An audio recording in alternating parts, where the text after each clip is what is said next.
Your average support reply went out in 2 hours last month, a number you are quietly proud of. But hidden inside that tidy average is a group of customers who waited a full day, wrote 3 angry follow-ups, and then left without a word. The average did not just miss them, it hid them, folding their misery into a comfortable middle number that made everything look fine. Today, I want to talk about percentiles, the tool that pulls those buried customers back into the light. Because an average tells you about a middle that may not even exist, while a percentile tells you about the people your worst experiences actually happen to. I am not a statistician, I am someone who runs small businesses and has been reassured by a gentle average right up until the moment it fell apart.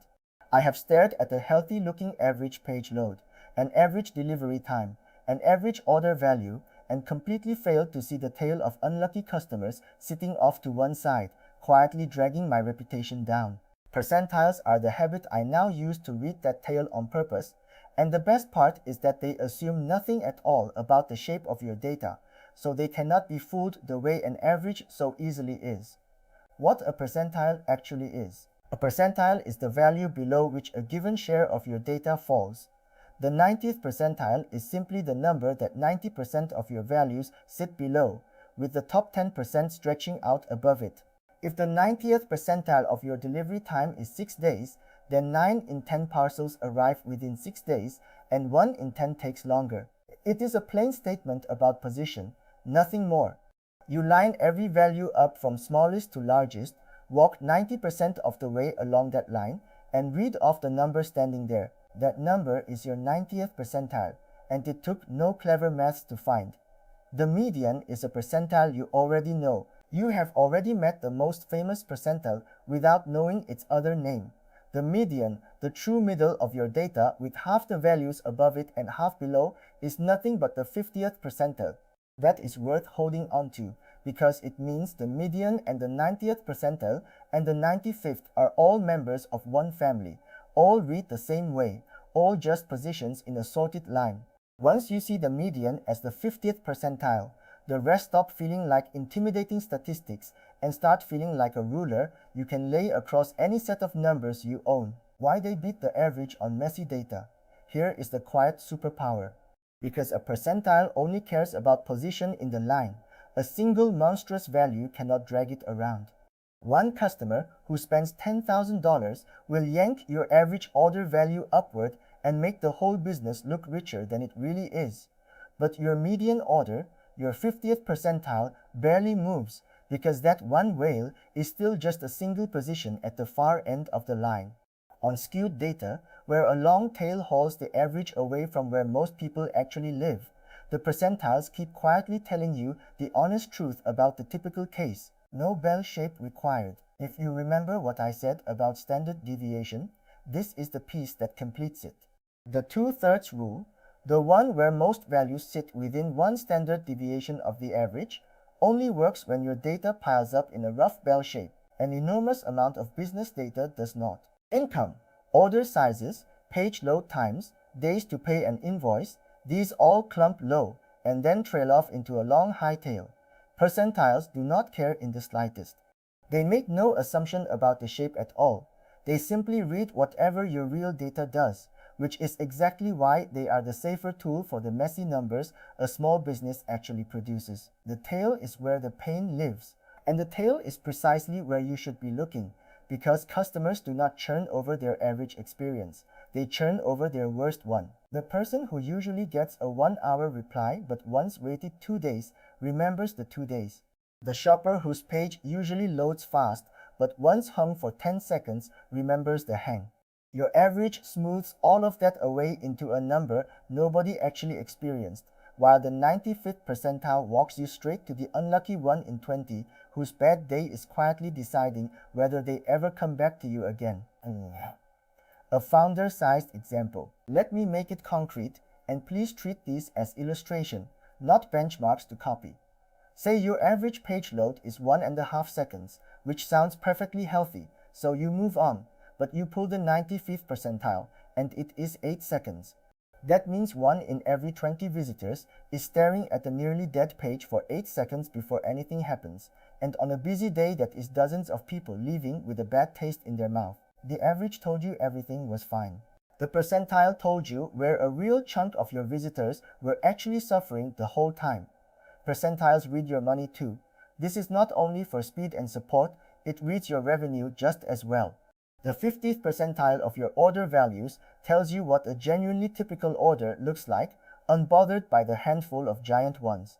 The 90th tells you roughly where your big spenders begin, and the gap between your median order and your average order is itself a signal, because when the average sits well above the median, you know a small number of large orders are stretching the top, and that your typical customer is a good deal more modest than the headline average ever admitted to you. Quartiles and the middle 50. There is a tidy way to describe spread using nothing but percentiles, and it is the honest cousin of the standard deviation.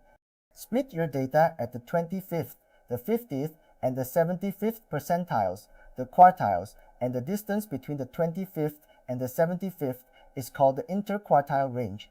It captures the middle half of your customers while completely ignoring the wild values at both ends.